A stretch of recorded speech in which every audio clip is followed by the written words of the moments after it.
Hi boys and girls, today I'm going to be reading and discussing the Mystery of Roanoke, our storywork story for the week. So please follow along. All the story can be located on either the Scholastic website or through our team's page. How can an entire village of people just disappear? 10-year-old Robert Ellis could hardly believe it. It was July 1587, and he and his dad were finally here, America. Back home in England, most people had only heard stories about this dazzling land. The journey across the ocean from England had taken 2 months. The trip was not easy. Rats nipped at people's toes. Human waste sloshed around the bottom of the ship. If you dunked into the ocean for a bath, you might get bitten by a shark. This had actually happened to someone.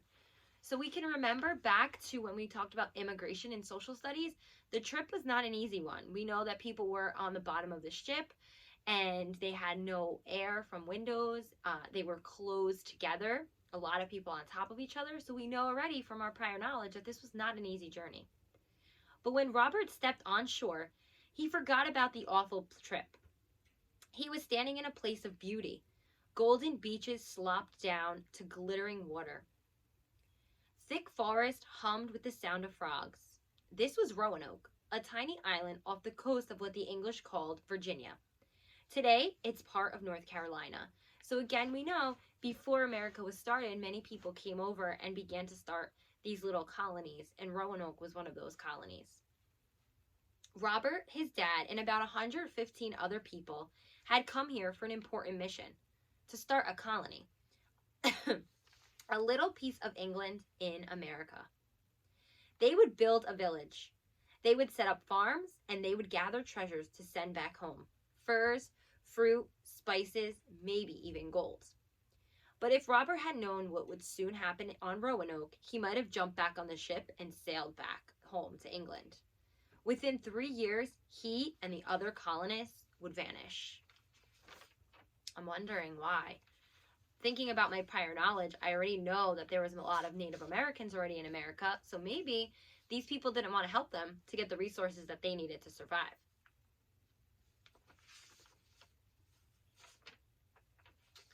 Many wonders. For a kid like Robert, living in 1587, going to America, must have seemed almost like going to the moon. Just 100 years before, people in Europe hadn't known North and South America existed. It was until the early 1500s that they found out amazing lands lay across the Atlantic Ocean. Few could have imagined the wonders of the New World, as they called it. Tree after tree stretched as far as the eye could see. Tall mountains seemed to touch the clouds. Wildflowers bloomed in bright colors. And the animals. There were buffalo and beavers. There were grizzly bears and salmon. There were so many flying geese that they blocked out the sun. European countries like Spain, Portugal, France, and England wanted to seize the riches of this new world. Kings and queens sent explorers there. Christopher Columbus, John Cabot, Ferdinand Magellan. Tales of their journey spread across Europe. A better life. By the time Robert was born, in the late 1500s, explorers weren't the only ones going to America. Ordinary Europeans had started moving there to form colonies. These settlers built new towns. They also collected and sometimes stole national treasures. Spain had already grown rich off its many colonies. It had become the most powerful nation in the world. England decided to set up its own colony. Again, this was a race really for the different countries at this time. They all were arguing to be the most powerful in the nation, and that's why more and more countries decided to send over explorers to America, because they wanted to gain more territory to make them more powerful. At the time, London, England was crowded and filthy. Like many others, Robert and his dad probably lived in a tiny home.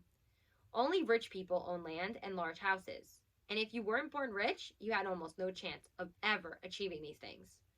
But if you joined England's colony, your life would change. You could get at least 500 acres of land in America. That was an area 25 times the size of the Queen's Palace. To Robert and his dad, that would have seemed like something out of a dream. And we already know that from immigration as to why people moved. They looked and they came for more larger farmland, a better job, better life, which we already know. And so the Eliases signed on to join the English colony. They wanted to start a better life in the New World. Grave danger. But as Robert would soon find out, the New World wasn't really new. The 500 acres that he and his dad were promised, that land was not England's to give. It already belonged to other people. When the settlers arrived on Roanoke Island, some 7,000 Native American people were living in that area. Most belonged to tribes that were part of a big group known as the Algonquin. Members of these tribes had settled in the area nearly 1,000 years before. The Algonquin called this land Ashamukchuk. At that time, millions of native peoples were living across America. They were members of hundreds of different tribes. Some had lived here for as long as 30,000 years. There were the Mississippians, who built a grand city filled with soaring pyramid-like structures in the Midwest. There were the ancestral Puebloans, who had lived in a castle-style building built into a mountain in today's Colorado. And there were the Inuit in Alaska, who glided through icy waters in sleek boats called kayaks. The Algonquin near Roanoke were expert hunters. They shot deer with arrows. They speared fish from the ocean. They were skilled farmers too. They grew corn, beans, and squash. During a good harvest, they would hold big celebrations around fire. But European explorers and settlers had put the Algonquin and other native peoples in grave danger. Thousands were killed in fights over food, land, and natural riches. Thousands more died from diseases like measles spread by the Europeans, which we already talked about during one of our other Storyworks stories, how Christopher Columbus a lot of the time brought over these crazy diseases that the Native Americans were not immune to, and many people ended up dying from that.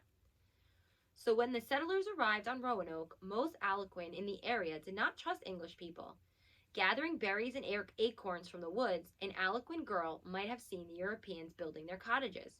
Her heart would likely have frozen in terror. She would have worried that the new settlers would bring more trouble.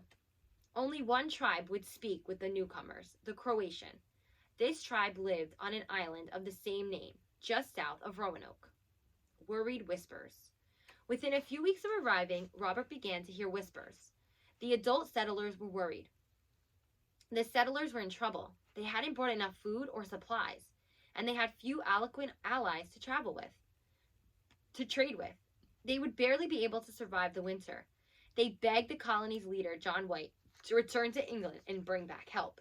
So without the help of the Native Americans, they're now in trouble. The Native Americans are fearing them right now because of the diseases that they have brought to the colonies in America, and now they won't help them, and they don't have enough supply to survive.